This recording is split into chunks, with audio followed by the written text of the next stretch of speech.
మహారాష్ట్రలో కొత్త ప్రభుత్వ ఏర్పాటుపై సస్పెన్షన్ కంటిన్యూ అవుతుంది. ఎన్నికల ఫలితాలు వచ్చి 3 రోజులైనా సీఎం సీటుపై ఇంకా క్లారిటీ రాలేదు. కొత్త సీఎం ఖరారు చర్చలు ప్రస్తుతం హస్తలకు చేరుకున్నాయి. దీంతో ఈ రోజు సాయంత్రానికి మహారాష్ట్ర నూతన సీఎం పేరు ఖరారు చేసే అవకాశం కనిపిస్తుంది.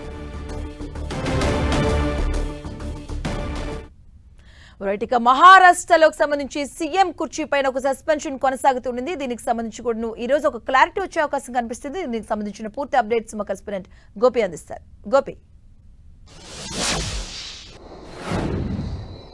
మహారాష్ట్రలో నూతన ప్రభుత్వ ఏర్పాటుపై ఉత్కంఠ కొనసాగుతోంది. ఎవరు ముఖ్యమంత్రిగా ఉంటారు, ఎవరు ఉప ముఖ్యమంత్రులుగా ఉంటారు అన్న అంశం ప్రస్తుతం ఢిల్లీకి చేరింది. ఢిల్లీలో బీజేపీ నుంచి మహాయుతి కూటమిలో భాగంగా సీఎం ఫేస్గా ఉన్న దేవేంద్ర ఫడ్నవీస్ ప్రస్తుతం ఢిల్లీలో ఉన్నారు. ఏక్నాథ్ షిండే అలాగే అజిత్ పవార్ కూడా ఈరోజు ఢిల్లీ వచ్చే అవకాశం ఉంది.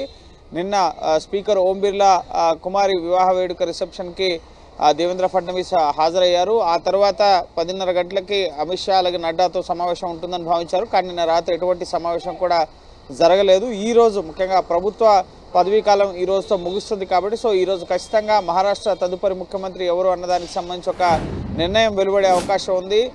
ఇటు ఏక్నాథ్ షిండే అలాగే అజిత్ పవార్ కూడా ఢిల్లీ వచ్చే అవకాశం ఉంది. అమిత్ షా జేపీ నడ్డాలతో సమావేశం అయిన తర్వాత ఎవరు తదుపరి ముఖ్యమంత్రి అన్న అంశానికి సంబంధించి ఒక ప్రకటన ఈరోజు వచ్చే అవకాశం ఉంది. ప్రస్తుతం 26/11 2008లో జరిగిన ఉగ్రదాడికి సంబంధించి యానివర్సరీ కార్యక్రమంలో భాగంగా మహారాష్ట్రలోనే ఏక్నాథ్ షిండే ఉన్నారు. అమరులైన వారి కుటుంబాలకు నివాళులు అర్పించడం జరిగింది. ఇటు ఈ మహారాష్ట్రకు సంబంధించి ఎవరు ముఖ్యమంత్రిగా ఉండాలి అన్న అంశం పైన ఇటు ఆర్ఎస్ఎస్ దేవేంద్ర ఫడ్నవీస్ని ఎంపిక చేసుకున్నట్లుగా తెలుస్తోంది. ఆర్ఎస్ఎస్ అలాగే ఎన్సీపీ అజిత్ పవార్ వర్గం ఇటు దేవేంద్ర ఫడ్నవీస్కి మద్దతుగా ఉన్నట్లుగా తెలుస్తుంది. అయితే ఏక్నాథ్ షిండే వర్గం ముఖ్యంగా సీఎం ఫేస్గా ఏక్నాథ్ షిండే ముందుండి ఎలక్షన్స్కి వెళ్ళారు. ఏక్నాథ్ షిండే ప్రవేశపెట్టిన సంక్షేమ పథకాల వల్ల మళ్ళీ కూటమికి భారీ మెజారిటీ వచ్చింది కాబట్టి ఏక్నాథ్ షిండేకి అవకాశం ఇవ్వాలి అని చెప్పి శివసేన ఏక్నాథ్ షిండే వర్గం నేతలు కోరుతున్న పరిస్థితి. మరోపక్క ఏక్నాథ్ షిండే నిన్న ఒక ఆసక్తికర ట్వీట్ చేయడం జరిగింది.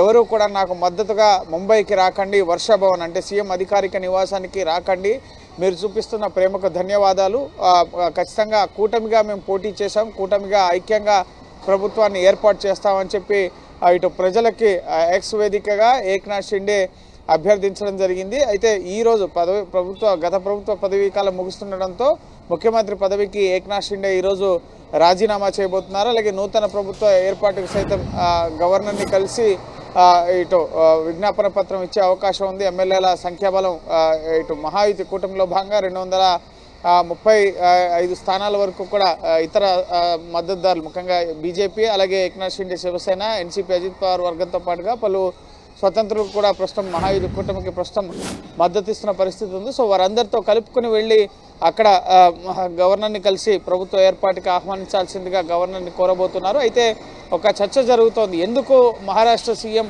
ఎంపిక అనేది ఇంత ఆలస్యం అవుతుంది? ముందస్తుగా మహాయుతి కూటమిలో భాగంగా పోటీ చేసినప్పుడు జాతీయ పార్టీగా ఉన్న బీజేపీ సీఎం ఫేస్గా ఎవరిని ఉంచుతారని ముందస్తుగానే పార్టీలతో చర్చిస్తారు కదా, ఎందుకన్న అంశానికి సంబంధించి ప్రస్తుతం పార్లమెంటు సమావేశాలు జరుగుతున్నాయి.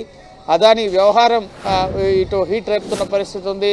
మణిపూర్ అంశం ఉంది. అలాగే అనేక అంశాలని ప్రతిపక్షాలు పార్లమెంట్లో లేవనెత్తాలన్న ఒక భారీ వ్యూహంతో ముందుకెళ్తున్న తరుణంలో ఈ మహారాష్ట్ర ఎపిసోడ్ని ముందుంచి మొత్తం అంతా కూడా మహారాష్ట్ర వైపు డైవర్ట్ చేయొచ్చు, అక్కడ ముఖ్యమంత్రి ఫేస్ పైన ఒక చర్చలు అన్నట్లుగా ముందుకు నడపొచ్చు అన్న ఆ కోణంలో కూడా ఒక చర్చ అనేది ఢిల్లీలో నడుస్తుంది. ఎందుకు ఇంత ఆలస్యం చేస్తున్నారు? ఎందుకంటే క్లియర్ మెజారిటీ ఉంది. అయినప్పటికీ కూడా దేవేంద్ర ఫడ్నవీస్ గతంలో ముఖ్యమంత్రిగా పనిచేశారు. ఏక్నాథ్ షిండేకి అవకాశం కోసం ఆయన ముఖ్యమంత్రి పదవికి రాజీనామా చేసి డిప్యూటీ సీఎంగా కొనసాగిన పరిస్థితి ఉంది.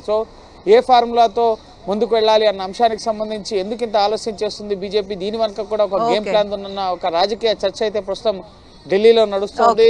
ప్రజల దృష్టిని మరల్చేందుకే ఈ మహారాష్ట్ర గేమ్ ప్లాన్ ఇంత ఆలస్యం చేస్తున్నారన్న ఒక చర్చ కూడా నడుస్తుంది. చూడాలి ఈ రోజు ఎంతవరకు ప్రభుత్వ పదవీ కాలం కూడా ముగుస్తుంది కాబట్టి ఈ రోజు సాయంత్రం లోపు మహారాష్ట్ర నూతన ముఖ్యమంత్రి పైన ఒక ప్రకటన బీజేపీ అధిష్టానం చేస్తుందా, ఏం జరగబోతుందని మనం వేచి చూడాలి. ఈ రోజు